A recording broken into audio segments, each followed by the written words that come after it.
Hey guys, how are you doing today? It is Labor Day weekend 2023, and some of these recordings are going to be just like really spontaneous because when we are, in a traumatic relationship, toxic environment,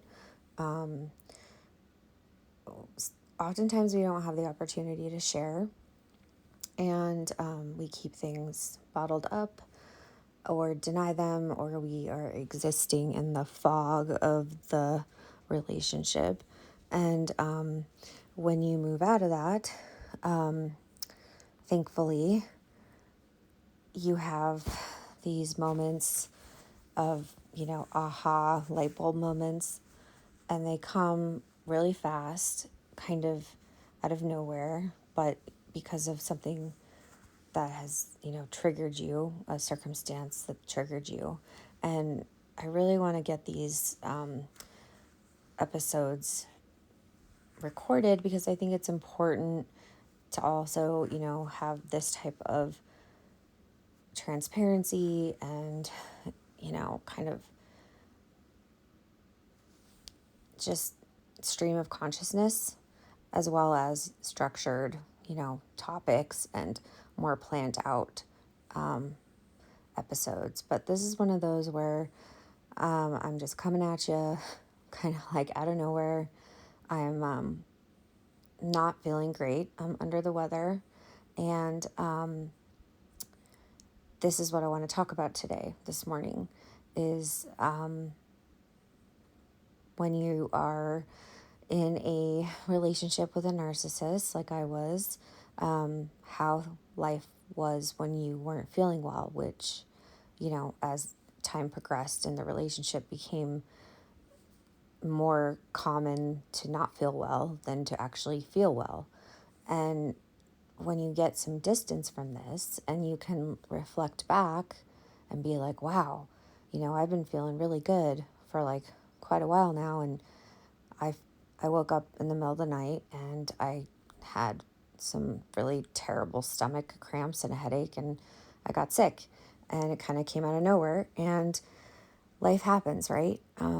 I have a young child. I'm around kids all the time, and I also suffer from CPTSD and ADHD, and my medication sometimes keeps me awake. So I had been coming off of doing a bunch of work on the podcast, honestly, getting a bunch of the kinks sort of like ironed out, because this whole thing has just been quite a learning experience for me. It's been much more challenging setting up than I anticipated. I mean, I'm a graphic designer by trade and I have a college degree and this is what I do for work, but I usually use my own, resources, my own code, my own kind of style.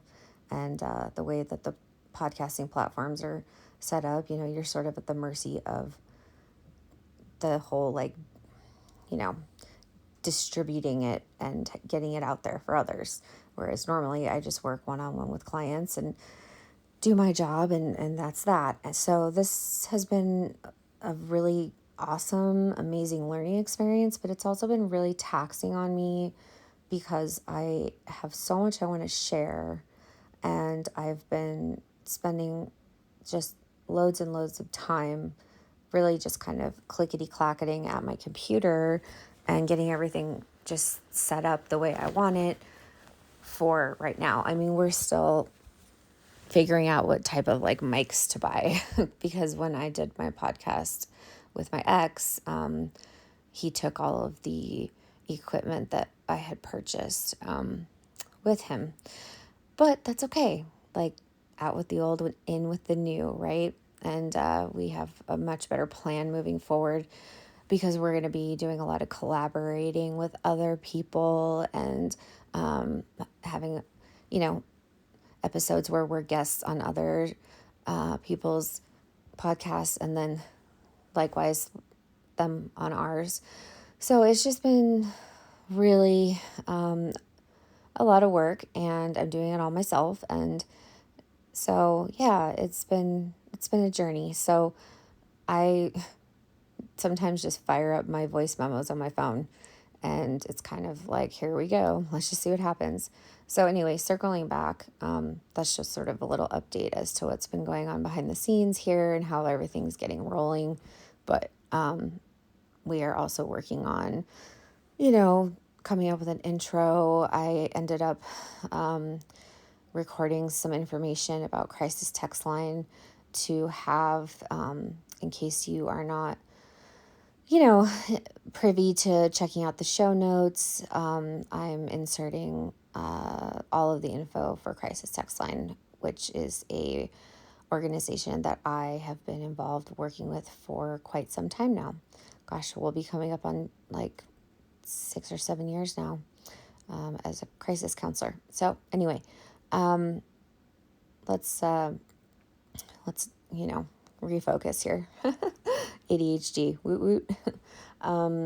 So I woke up in the middle of the night and I was just sick, and in the past, this would have been a day where I would have isolated myself, although I had been isolating myself constantly.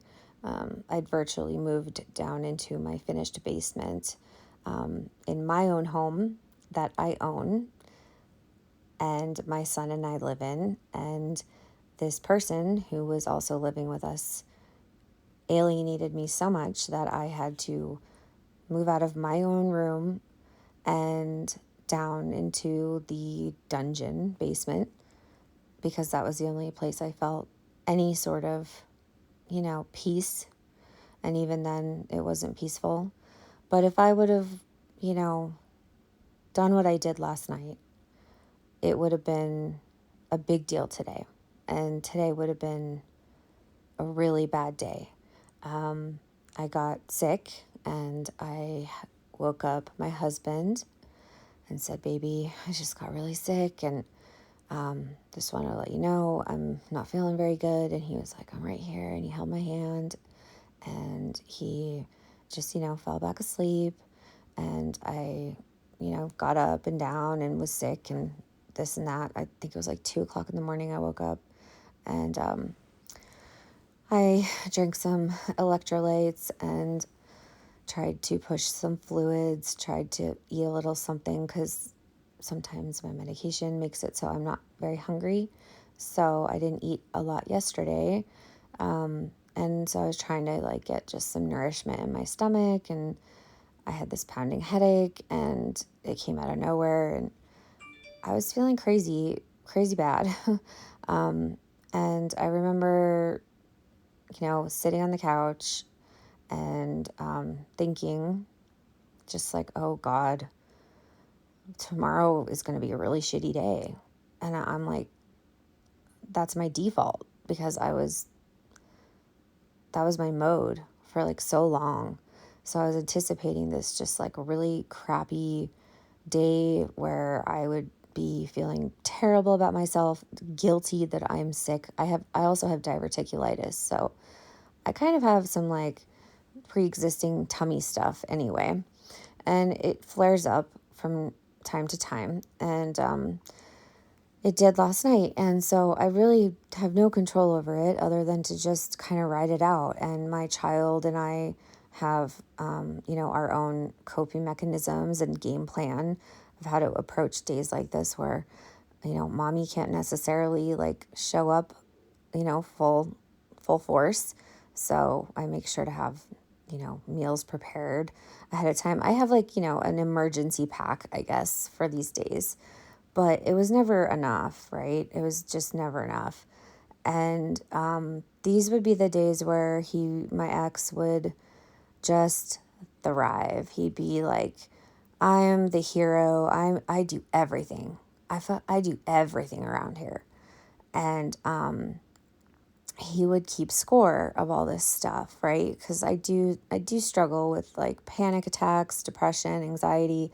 I'm not going to be sugarcoating my struggles with mental health because that does nobody any service to try to, deny that I have these things or feel ashamed about them. I take medication, I go to therapy, I do my best to, mitigate these situations, but they do come and go sometimes, much less frequently than they did. I haven't felt this bad in quite some time.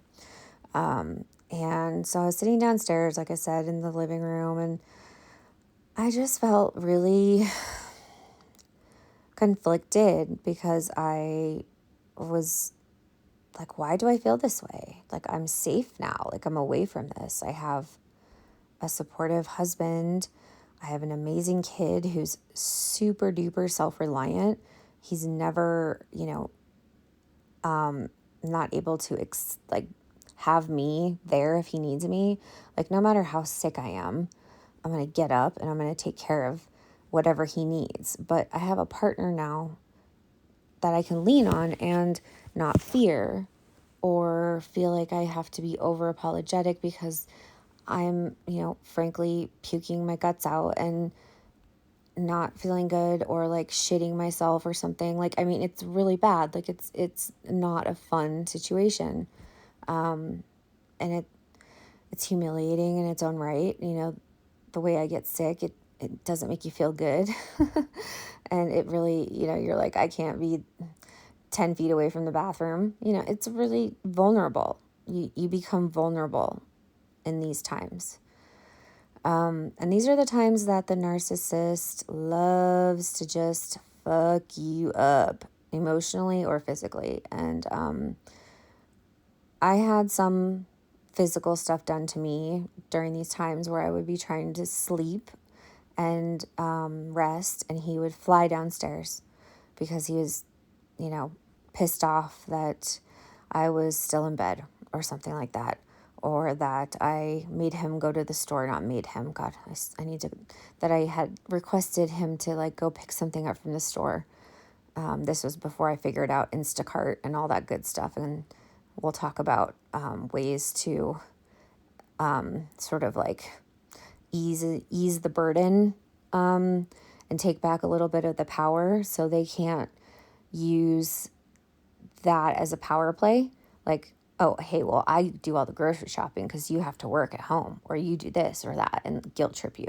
So that'll be another episode. But that was a big thing for me when I realized like I needed a cleaning lady and I needed to get grocery delivery. Those two things like were a game changer for me. So we'll talk about that another time.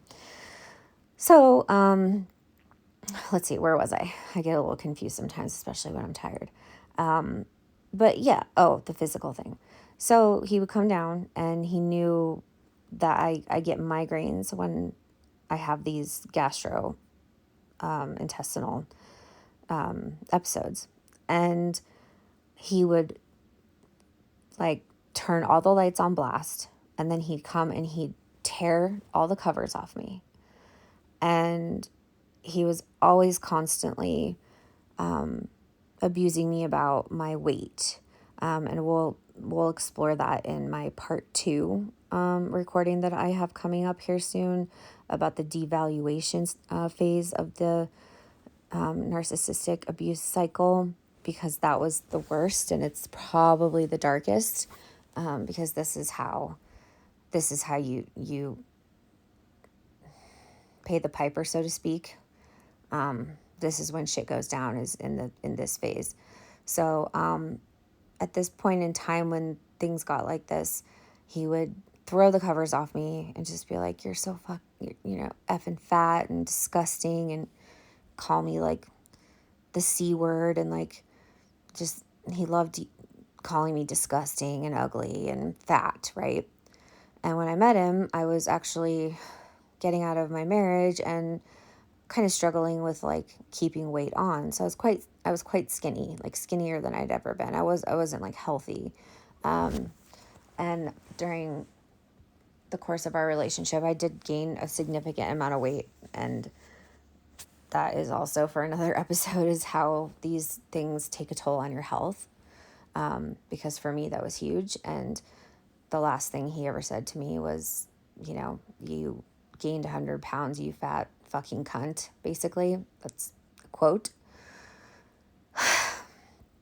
So anyway, he would like throw the blankets off me, completely expose me, and then say, look at you, look at how disgusting you are right now. Like, you're so useless, and, you make me sick, and things like that.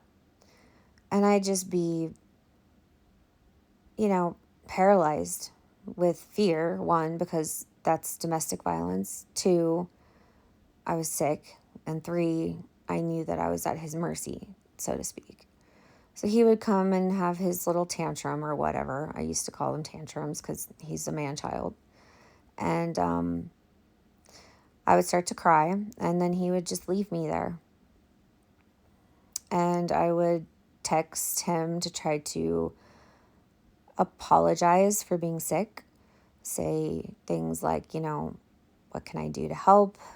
I know that I'm sick. I'm so sorry. I'm ruining your day. I mean, what the fuck, right? Like, he had me so Stockholm syndromed that, like, I was apologizing for my own illness.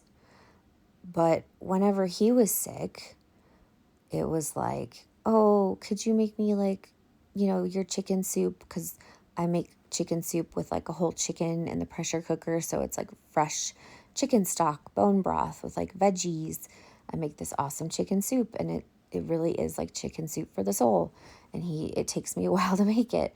Or, can you do this? Can you make me tea? Can you rub my feet? Can you, no, no, no, no, no, no, no. And then I would always do it because I loved this guy, right? That's how, like, I love someone. That's how I love. That's what love is. But God forbid if I had an emergency or an illness. I can't tell you how many absences my child had from school because there was no effort to help. And I would have panic attacks in the morning when I was sick because I knew he'd be waking up, seeing me in this, like, sort of like meek, sick state. And it was a really bad time. It was really rough. And so I was just sitting downstairs like, God, why am I so scared? Like, why am I so scared of tomorrow, right? And by this time, it was already today, because it was in the middle of the night. And I just was like, I'm going back to bed. I still didn't feel good, but I wanted to be close to my husband. Like, I wanted to curl up next to him in his arms. I wanted to feel his warm body because I was freezing cold. I was going from, like, hot to cold. I was miserable, and I just wanted some comfort and some just, like, just some love, right? I'm going to get emotional in some of these. And so I crawled into bed, and, like, immediately he just, like, placed his hand, on me and, kind of just nestled into me. And I knew that I had woken him up, and he knew I didn't feel good, and he had offered to make me something to eat. And I was like, no, I can do it myself. And I did. And I took care of things, right? But he offered without hesitation. I knew that he wouldn't have retaliated or kept score about it. And this morning, we held each other, and I felt just this, like, gratitude wash over me that I can feel sick today because I am sick right now. And that, I checked in with my son, and I said, hey, buddy, like, you gotta step it up today and do a little extra around the house. Like, here's what today's gonna look like. Had that, face-to-face conversation. He's like, Mom, I got you. It's all good. Because he sees how much I show up for him. And he also is a natural born caretaker, which is pretty cool. My kid was pretty cool. And, my husband went downstairs and made cinnamon rolls for breakfast, and he's tired too. He works a lot. He's tired too, but we're safe. Like, we're home. It's peaceful. I don't have to worry about someone coming and, like, running down into my space and violating me and making me feel even worse than I already do about the fact that I can't be the mom I want to be today. I can't be the person that I want to be today. My plans that I had for today, went to the wayside. But like, who cares? Shit happens, right? And I want to do some of these recordings where I sort of talk myself out of the emotion, because I think it's important to share that process, because I could either be stuck in it and then be, stuck back in time and let this ruin my whole day, or I can just surrender to the good that I have in my life now and not hold on to the memories and the trauma and all that. So I just wanted to share that if you are experiencing anything remotely close to what I talked about from your partner or parents or anyone in your life that makes you feel bad when you're feeling bad, it's not like they have to put on a happy face and be ecstatically joyful that you're sick and act like it's not, something they're going to have to pick up some slack for, but it's an understanding. It's not a 50-50, right? Sometimes you're at 1%. Sometimes they're at 99%. Sometimes they're at 1%. Sometimes you're at 90. Sometimes it's 20-60. Like it or whatever. My math is off. 40-60. Sorry. I'm tired and I'm very sick right now.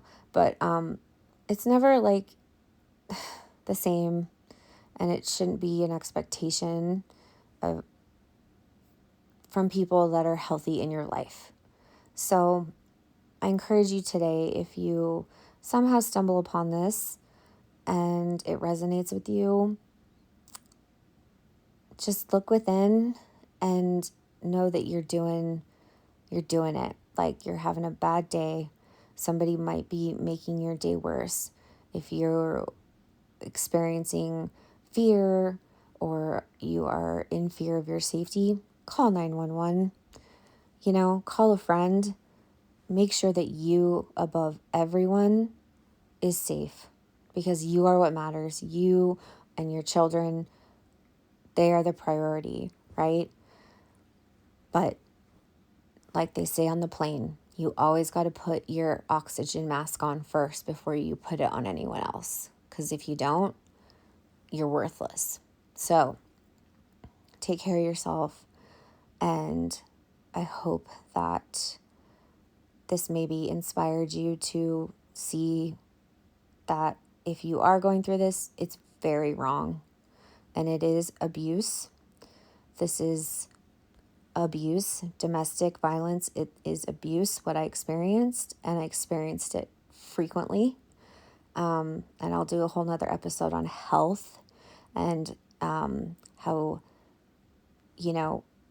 what happens at your expense because of these relationships to your health, your finances, your friendships, your connections, your entire essence of who you are, okay? But that's for another time. I just wanted to jump on here and kind of just talk before I fell asleep and then decided not to record this, because I think it's important to see that even after, a full year, I'm still triggered. My default is to be feeling bad, but you don't have to feel bad. You don't have to have a husband to make you feel better. You don't have to have anybody else but yourself. You don't have to have anybody. But what you don't need is somebody making you feel worse, okay? I'm not saying that because I'm married that I have some sort of, I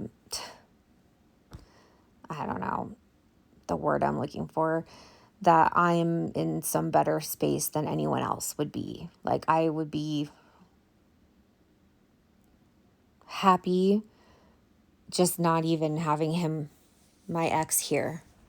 I just happened to have found my person when I did, and it lined up, and he's understanding, right?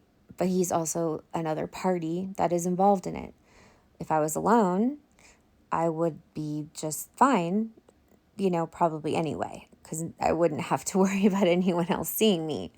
But if you do have a partner, watch out for those red flags, okay? I remember I would just pray and wish that, like, oh gosh, I wish I was just by myself going through this. And, I'm so thankful for my husband and his support, because it's an abundance of just support. It's crazy. But, there's always the chance that maybe he would get upset, but he didn't, and he won't. And I said, I'm sorry that I woke you up, and I'm sorry I'm sick. And he's like, baby, why are you sorry? And I'm like, I don't know. And he's like, well, it's because, you were conditioned to feel like it was your fault, that you are responsible for something you have zero control over, which is your, you know, gastro stuff, my illness that I suffer with. It's chronic, and when I was in my relationship, it was flared up constantly. So it's been a while since I've had something like this happen. So I thought it would be cool to jump on and share. Hopefully it's coherent, and it, hits and resonates with some people, because, when we are at our most vulnerable, that is when the person who you are with, or the environment you're in, that is toxic, traumatic, whatever it may be, that is like, it's like Christmas morning for those people. That's when they can like suck everything from you, and they can just feel like so high and mighty, because you're completely powerless, right? And that's how they want you to be. They want you to be powerless.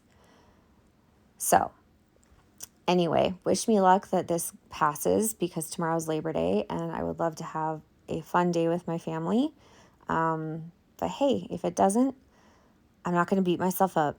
I'm going to take care of myself, and I'm going to get better, and I'm going to do it in peace. So with that, I send everyone my love. My heart goes out to anyone who is sitting there right now, feeling lost, feeling trapped, feeling like they have no one to reach out to, no one to talk to, because if they do, they know that, one, everyone will know, and you'll be ridiculed in some way or questioned as to why you are with this person, or two, you will have to face the wrath of the individual themselves and their response to you spilling the beans about what's going on. So you live in the shadows, you live in the fog.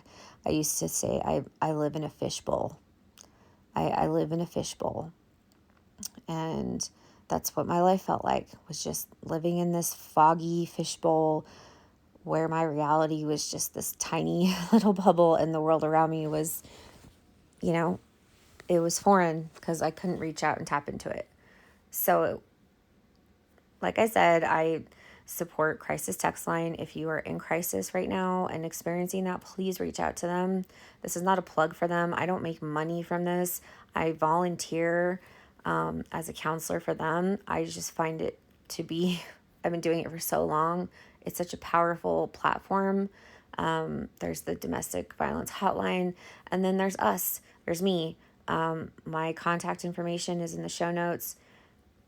I am a certified counselor. I'm not looking for anything from anyone. I just would not wish what happened to me on my worst enemy, especially right now when I feel like crap. So if you have any stories that are similar that you would like to share privately or on the podcast, we're still, kind of making this whole thing, this cohesive experience of a community that we want to build.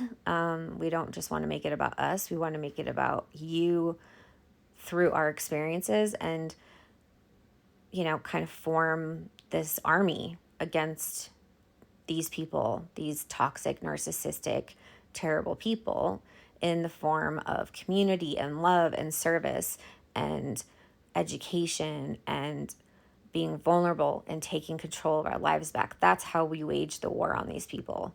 Not with revenge, not with being vindictive, not with talking mad shit. We do it with sharing our experiences, learning from them, knowing what it is. It's a problem, it's a real thing, it is not a joke. So please reach out, okay? Don't suffer in silence like I did. Please don't. Hopefully this hits someone somewhere. And if it doesn't, well, hey, you get to know a little bit more about me and the fact that I have, you know, lots of chronic illnesses that were unfortunately worsened by my relationship to sort of a point of no return, but I have been able to regain a lot of my health back. But I will forever suffer from the 6 years I was with this person in some ways, especially in the mindset of where I'm at during these times. So with that being said, again, signing off for the second time. I tend to kind of go off on tangents. If you can't stand it, just comment and be like, Chelsea, girl, I really appreciate the knowledge, but I do really like this opportunity to just kind of hop on and say like, hey, here's what's up today. Is anybody else going through this today? Because it sucks, okay? But it doesn't have to, because guess what? You've got a lot of resources out there that you probably don't even know about, and that's why we're here. So anyway, all my love, happy holiday weekend. I hope everyone's safe within themselves and their hearts.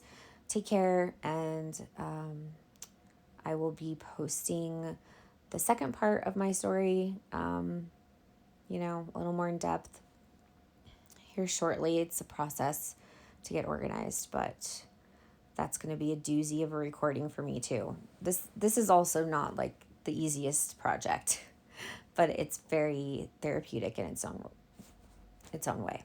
Okay, well, take care and have a great day.